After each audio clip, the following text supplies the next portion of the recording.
It's time for a video with Danny the Puppet. Hiya, everyone.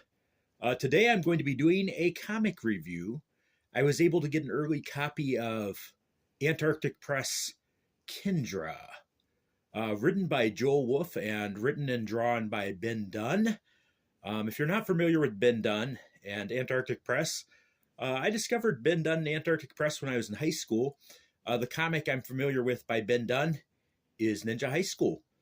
Ben Dunn's often referred to as the godfather of American manga, and justifiably so. This comic very much is in that vein, where it's got that look of manga, which is kind of cool. And I actually never picked up any manga before I heard about Ben Dunn and was exposed to his work in San Antonio, Texas. And I was really excited to see this comic coming out, Kendra.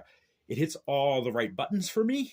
It's a fantasy comic, so very much in the vein of Dungeons and Dragons.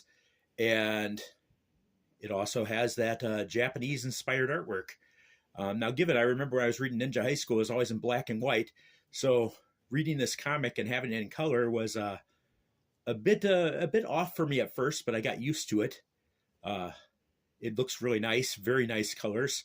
And actually, Kendra having blue hair seems to be a key element to the story.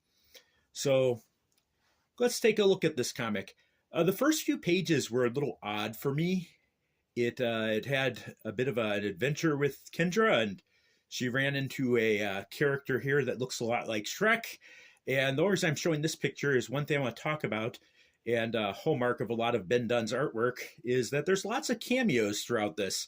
Characters from everything from Conan to Dungeons and Dragons, or those types of characters you'd see there, pop up constantly in the background.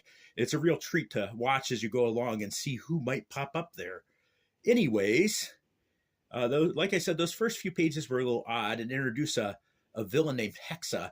But then after those first few pages, it seems like everything that happened to him doesn't matter, almost as if that's a preview for the comic as a whole to give you an idea what's going to happen. But once you get into the story, it's kind of neat. Kendra's a sellsword and she's looking for a job. Looks like she's down on her luck. And she finally finds a job with a young boy who seems to have a lot of mysteries of his own. That adds to an interesting element to it as we see the villains in the story.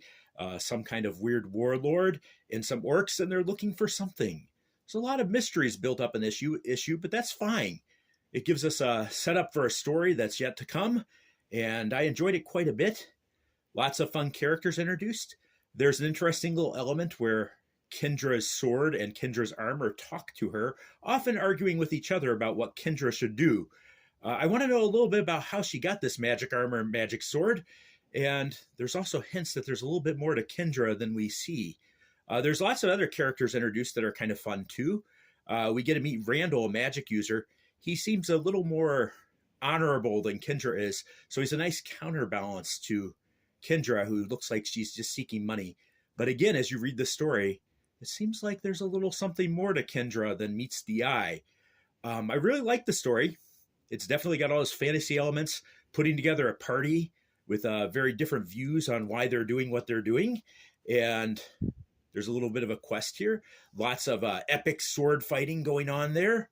And I felt like it came in at about 45 pages, counting some extra clip art.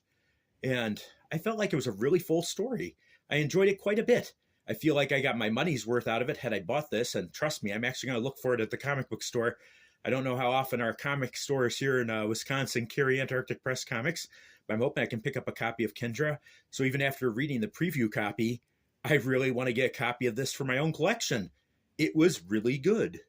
It's definitely a PG-13 rated, but nothing worse in it than you'd see in a typical Marvel superhero movie. One thing I liked about this too, with that in mind, is it's kind of nice to have a comic that wasn't a typical superhero comic. Something different to look forward to. Not something licensed and been there before, but something new, and yet still had some of those familiar trappings of fantasy stories of old. Looking forward to the second issue. Can't wait to read it. And it looks like it's one of 3. So if you're looking for a good story and you're into fantasy stories and you're into manga, this is a great read. Hope you can check it out. Really good work by Ben Dunn and Wolfe. and excellent artwork by Ben Dunn throughout.